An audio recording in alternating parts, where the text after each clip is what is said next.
Cenjene obiskovalke, cenjeni obiskovalci, spoštovani avtori, prisrčno pozdravljeni v knjižnici Brežice. Ponovno smo s kulturnim društvom Franc Bogovič Dolgova pripravili skupno srečanje. V sodelovanju z literarno sekcijo Beseda bomo predstavili rojaka gospoda Franca Držiča in njegov avtobiografski roman Med dvema svetovoma.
Prav lep večer vsem, ki smo tu.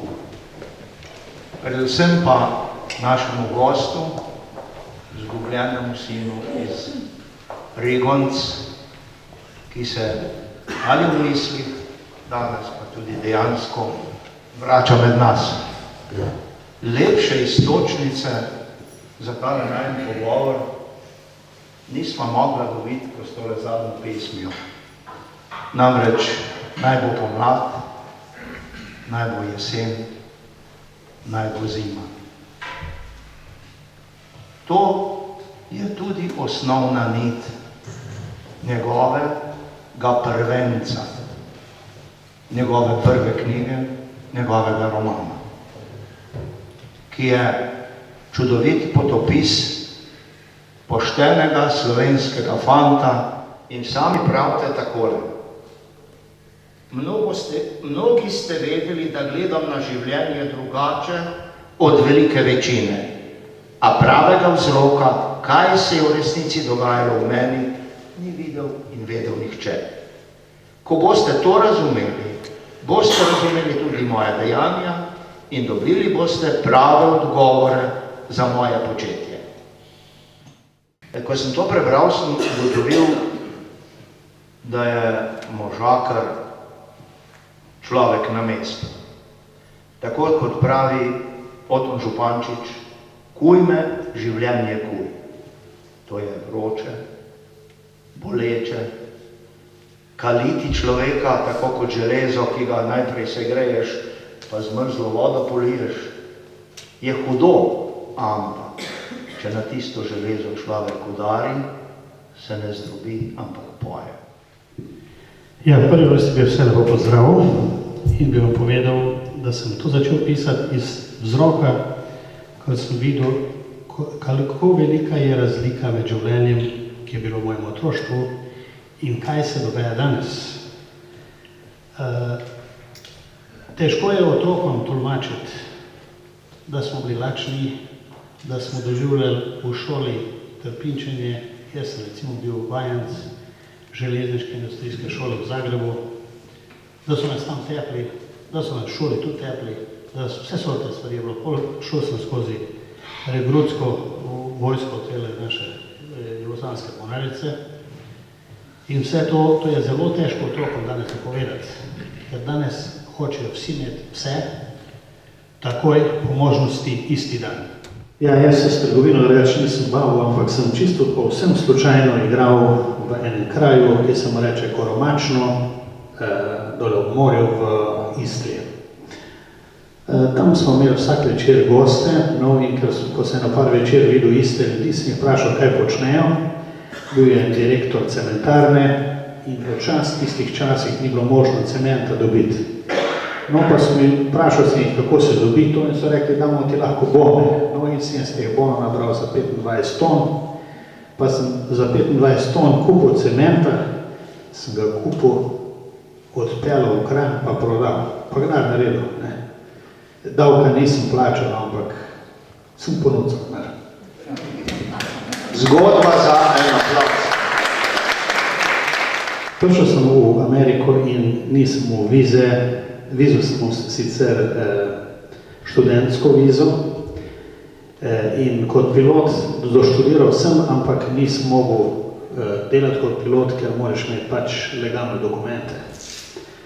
Pa sem šel štrihat eno leso, železna vrata, ki zapirajo vhod v garažo.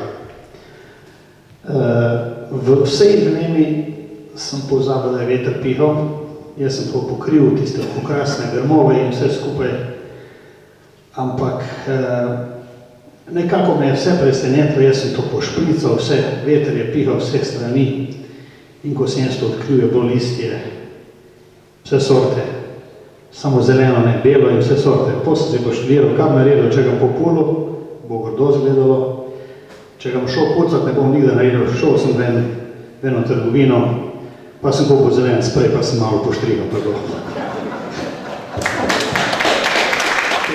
Tele knjigi bo sledila druga knjiga, ki se ji bo reklo, oziroma ki se ji reče Poleteti visoko, kjer so v glavnem zgodbe iz letalstva. Za pilota je zelo važno, da ima dobre mehanike. Če so mehaniki malomarni, se zgodi, že tako se zgodi lahko kakšna stvar, vendar če so mehaniki malomarni, se zgodi še marsikaj več. Naj zaključim spet z eno vašo misel. Napisali ste, rodil sem se ob nepravem času, nepravem kraju, nepravim ljudem.